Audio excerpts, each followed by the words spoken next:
Good afternoon, class. I sincerely hope you've had a chance to view my previous video on analysis of the physical era of CDs, where I discussed how overall this era was profitable for music companies. As the music industry evolved, streaming music soon took over, and it really changed the landscape of the industry. Finally, in this video, I will discuss how Apple's overall strategy factors into this whole equation using the 5 forces model again. So first, the threat of new entrants. How easy is it to compete with streaming companies like Apple? In this case, it's a huge challenge. Companies like Spotify and Pandora provide a healthy competition for each other, and they really impact considerations like economies of scale. Apple is so big that its profits continue to increase as it dominates the music and technology industries. This means that the force of new entrants is relatively low for Apple. Next, the bargaining power of suppliers. How much leverage does Apple have over the music industry? According to recent studies, Apple's largest competitor is undoubtedly Spotify.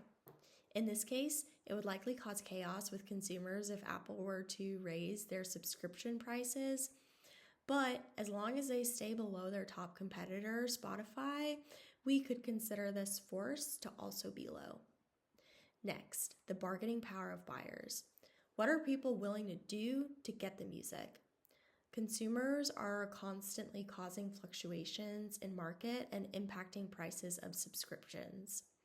In this case, the buyers really have so much control over the music industry, specifically with streaming. They want the music, they want it now, and they want it for the cheapest overall price, if not for free with some ads. In this case, the bargaining power of buyers is a more significant force to consider. Next, the threat of substitute products. How easy is it for other services to replace music entirely? Podcasts and audiobooks are probably the biggest threat in terms of any substitute to music.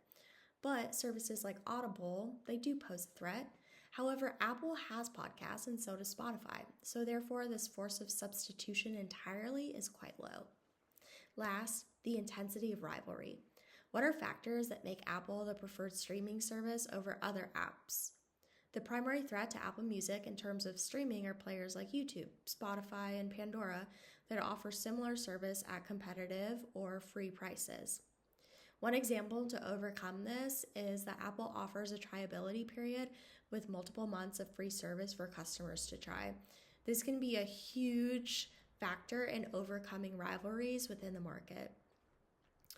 The opportunity that Apple has to continue to stay ahead really lies in all of their different platforms and devices that can be used to stream music. It's not just an iPod anymore, but now it's the iPhone, iPad, MacBook, and Apple TV that are really multiplying the ways that users can stream their music on demand. Lastly, moving forward, Apple can really continue to stay competitive by releasing new upgrades on a regular basis to keep customers engaged and show that they are continuously invested in innovation. Thank you again, and I look forward to any feedback and questions this week.